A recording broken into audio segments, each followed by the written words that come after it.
No suelo llegar tarde, pero de pronto este mes en particular, el que entra para los que nos dedicamos a estos temas, se empiezan a volver una pesadilla. Una pesadilla porque donde quiera hay que hablar de Pancho Villa, de la Revolución Mexicana, de Iturbide y de cuanto se tercie, y generalmente uno habla como puede y a veces resulta que habla mal, como resultó en mi última entrevista en La Jornada, en la que resultó que dije cosas que yo no quería decir, ¿no? Y sin embargo las dije, todo lo que me citaron se ha dicho, yo lo dije, ¿sí? Pero ocurre que uno ya en este año del bicentenario a las alturas de principios de octubre empieza a desvariar y empieza a hacer cosas que no hace uno, como llegar tarde, ¿sí?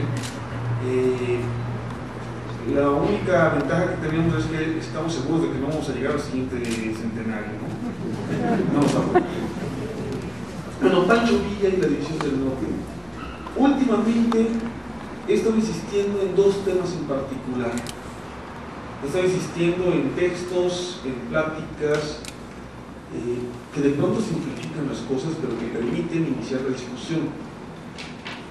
La División del Norte, Ejército del Pueblo. El villismo, proyecto revolucionario. Dos cosas que nos han escamoteado a veces para ocultarles detrás de la formidable leyenda de Pancho Villa. Pero Pancho Villa es un personaje absolutamente apasionante, sin ningún género de duda. No se puede uno acercar a Villa sin pasión. En ese sentido contrasta con el otro gran personaje popular de la Revolución Mexicana, que es Emiliano Zapata. De pronto algunos alumnos míos empiezan a preguntarme: es que ¿cómo se construyó el mito de Emiliano Zapata? ¿Por qué? ¿Cómo lo combatimos? Y entonces nos preguntamos, hacemos un ejercicio: ¿a qué te refieres con el mito de Emiliano Zapata? ¿Dices mito de Emiliano Zapata cuando dices que Zapata fue el caudillo realista de la revolución? Lo siento, no es mito, es la verdad. ¿Te refieres a qué es mito cuando se habla de que Zapata, desde antes de la revolución, era el dirigente de su pueblo en la defensa de las tierras? Pues no es mito, es la verdad. ¿Crees que es un mito cuando hablas de Zapata como el personaje que nunca aspiró al poder político, que sin embargo, desde una posición de poder, reorganizó la vida social de una región entera? No es mito, es verdad. Hablas de Zapata como un personaje, como un líder guerrillero irreductible, invencible, al que solo se pudo matar a traición. No es mito, es verdad. Y traigo esta colación porque la palabra favorita de los festejantes y celebrantes y conmemorantes del bicentenario es desacralizar. Hay que desacralizar a Hidalgo, hay que desacralizar a Morelos, hay que desacralizar a Juárez. No sé a qué cuento viene Juárez en los festejos estos, pero hay que desacralizar. Hay que desacralizar a Villa y a Zapata. Curiosamente no se habla de desacralizar a Iturbide, ni a Miramón, ni a Porfirio Díaz, ¿no? No entran esos en la categoría de los desacralizables. Pero esta es la palabra favorita en el teatro, en el cine, en la tele, entre los historiadores o pseudohistoriadores encargados de los festejos y también en la academia. La palabra favorita es desacralizar. Y entonces llegan mis alumnos: hay que desacralizar a Zapata. Entrenle, ¿cómo van? ¿Sí? ¿Cuál es? Hay que desidentificar a Zapata. Bueno, ¿cuál es el mito de Zapata? Porque si es el que están buscando, sonamos, como dirían los argentinos. Por ahí va. ¿Sí? Y con Villa me pasa una cosa curiosa. El mito de Villa es tan potente y tan contradictorio en sí mismo, nos han contado una gran cantidad de mentiras sobre Pancho Villa, que nos olvidamos de hablar del villismo. Y insisto, en estos tiempos he querido llamar la atención sobre estos dos temas: el villismo como proyecto revolucionario y el villismo como proyecto de revolución social. Se los contaré muy rápidamente para, en este formato que hemos trabajado Paco y yo mucho tiempo, y también con Jesús, hablar muy rápidamente para seguir hablando, poner simplemente el tema de discusión. El ejército revolucionario. Cuando yo estudié el villismo, entendí que el ejército villista surge de un modelo similar al de la Guardia Nacional del siglo XIX, la Guardia Nacional que hizo la guerra de reforma y que ganó la guerra contra los franceses. Es decir, la gente de un pueblo o de una región de alguna manera se reúne y de alguna manera más o menos democrática, siempre influyendo pues, historias anteriores, mitos anteriores, elige a sus jefes. Esos jefes electos conducen la guerra o son suplantados si son incapaces de conducirla rápidamente, pero siempre de esta manera.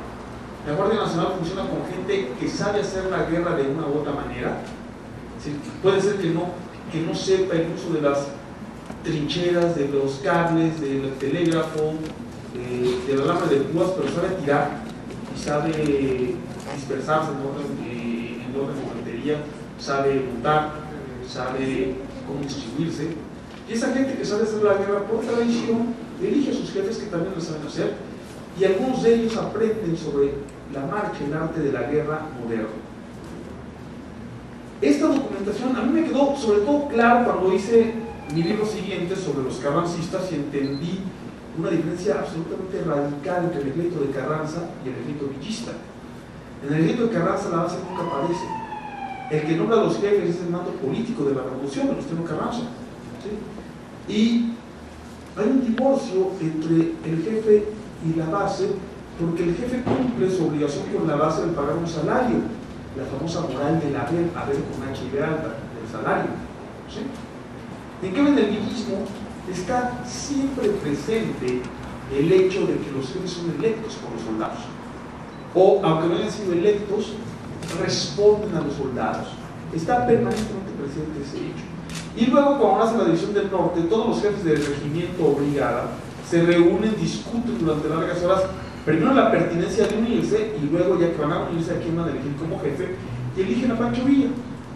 En realidad, Villa, me parece a mí, después de leer ese evento que me parece fundamental, lo eligen como segundo candidato, cuando el primer candidato renuncia. El primer candidato es un personaje que se llama Calixto Contreras, al que nadie conoce, que deberíamos conocer, ¿sí? Y se elige a Pancho Villa. Y en la documentación villista siempre está presente, siempre aparece el hecho de que Pancho Villa le debe el mando a ellos, a los jefes de brigada, que además de ser jefes de brigada son representantes de los soldados, y no a ninguna autoridad política o militar de la revolución, por encima de la división del norte. De la misma manera que los jefes de brigada siempre tienen presente que deben el mando a sus hombres, a su región. Y cuando van en combate a algún jefe de brigada, su sucesor es electo por los soldados, no por el jefe de la división. Esta característica, si se suma además al origen social de los jefes de la división del norte, la mitad de los cuales, cuando hago luego el censo de los jefes de brigada, son de origen campesino y popular, representa el carácter popular y democrático del ejército villista. Parece paradójico hablar de democracia en un ejército, pero lo es. E insisto, estoy quizá exagerando, porque cuando hay que señalar algunas características hay que señalarlas en lo que tienen de significativo y olvidarse de los matices. En este momento estoy en un punto de mi pensamiento histórico en el que detesto los matices y detesto el relativismo. ¿Sí? Ya estamos hartos del relativismo y de matices. ¿Sí? Y es un ejército revolucionario porque defiende un proyecto revolucionario. ¿Sí? Nos lo han quitado, nos han dicho un montón de cosas sobre el villismo y nos han quitado el documento fundamental de la revolución villista, ¿sí? El decreto de expropiación de los bienes de los enemigos de la revolución, firmado por Pancho Villa el 12 de diciembre de 1913, a 4 días de haber sido designado gobernador del estado. ¿Sí? Por ese decreto decomisa, dice, son confiscables y se confiscan, dice palabras textuales, los bienes de toda la oligarquía de Chihuahua, bueno, casi todo. 4 millones y medio de hectáreas de tierra, una fundidora de hierro y acero, 4 fábricas textiles, empacadoras de carne, molinos de trigo y harina, un banco, una compañía de tranvías, una cervecería, todo lo cual es cosas al servicio de la revolución, de lo que hoy llamaríamos política social de la revolución y del pago del ejército. Pero además, con eso, se va a reestructurar toda la vida económica y social de Chihuahua y de las regiones que después va conquistando el villismo y en las cuales va aplicando políticas similares. Toda esa parte, toda la parte que nos muestra que durante 2 años en Chihuahua la vida económica y social se alteró desde su raíz, nos la roban. Como nos roban el hecho de que una vez vencida la división del norte, se dio marcha atrás de inmediato esas políticas. Bueno, Jesús.